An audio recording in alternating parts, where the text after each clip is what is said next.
One of the things I love about chocolate drip cakes is that they're really simple to put together, but it creates a wonderful look and really can turn any cake into a statement piece. And all you really need is a frosted cake, your chocolate ganache, and a couple tools, and you're on your way. So today I'm going to show you 2 methods for achieving a beautiful chocolate drip. Hi, I'm Lindsay from Life, Love, and Sugar, and today we're talking about chocolate drip cakes.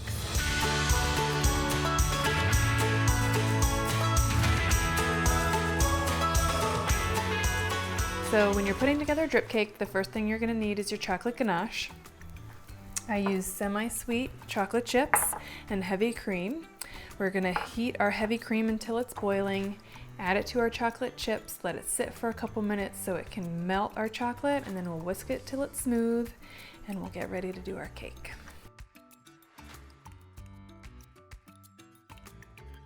All right, so we've got our hot cream. We're going to add that to our chocolate chips. And we'll let that sit for a couple minutes. All right, so once this is sat for a little bit, you'll go ahead and whisk it until it's nice and smooth. So once your chocolate is melted and smooth, you want to let it sit for a few minutes and actually cool down. If it's too cool, it's not going to drip down the sides of your cake enough, but if it's too warm, it'll drip down all the way, and that's not necessarily the look you want either. So we're going to let it cool for a few minutes. While it cools, let's talk a little bit about the chocolate. So I just mentioned the temperature of it and how that makes a difference. One other thing that makes a difference is actually the temperature of your cake. I tend to work with my cakes at room temperature, so that works out pretty well because when I'm testing my chocolate and getting ready to see if it's the right consistency, I know that if I tested it on my bowl at room temperature, it's going to be the same consistency on a room temperature cake. But if I refrigerate my cake ahead of time and it's cold, then as soon as I add the warm ganache to my cake, it's going to start to cool down too. So you actually may want your ganache a little bit thinner or a little bit warmer if you're adding it to a cold cake, because then it'll drip better as it's cooling and dripping down the side of the cake. One other thing to keep in mind is you can actually thin out your ganache a little bit more with a little bit extra heavy whipping cream if you want to. I like mine a little bit thicker because I like my drips a little bit thicker, but if you want them a little thinner, you could add another tablespoon or 2 of cream and have a little bit thinner ganache. So it just depends on the look you're going for. So one of the ways that I like to test my ganache and see if it's the right temperature and consistency is to actually grab a spoon and drizzle it down the sides of my bowl. And seeing how quickly it drizzles down the side of my bowl gives me an idea of just how warm or cool it is. It's drizzling down the sides nicely, not too fast, not too slow. But again, depending on the temperature of your cake and how long of a drip you want, you may want it a little more or less warm, but I think we're good to keep going. So the first method I'm going to show you is actually using a squeeze bottle. This is my preferred method. It's a little easier and I like the look that it gives.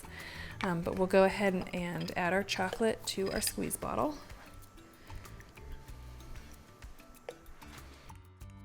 You can get a squeeze bottle like this online. Amazon is great, or a lot of the local craft stores will have them. They're usually pretty inexpensive.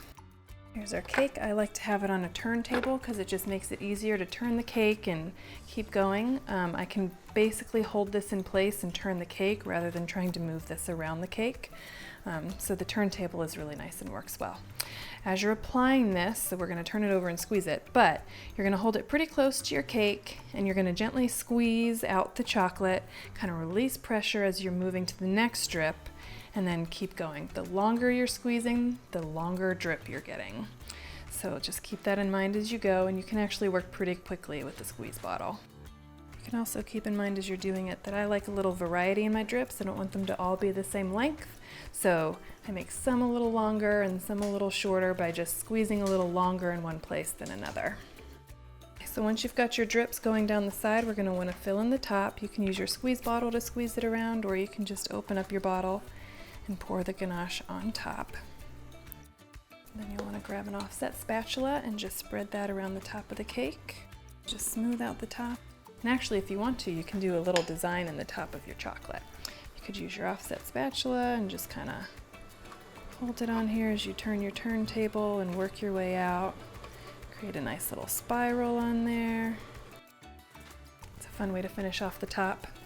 So you can just leave it simple or add a spiral to the top, either way. But there you go. There's one method of making a drip cake with your squeeze bottle.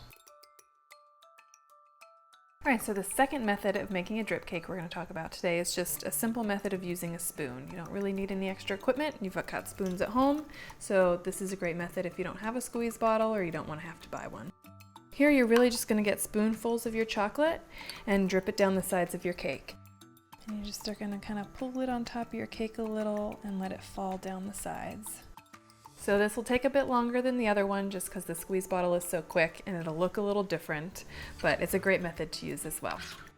And again, the temperature of your chocolate in addition to how much chocolate you use is going to affect the size and length of your drips. Trying not to put too much chocolate on there because you don't need a massive glob on top of your cake, but you do want enough that you can push it over the sides and let it drip down.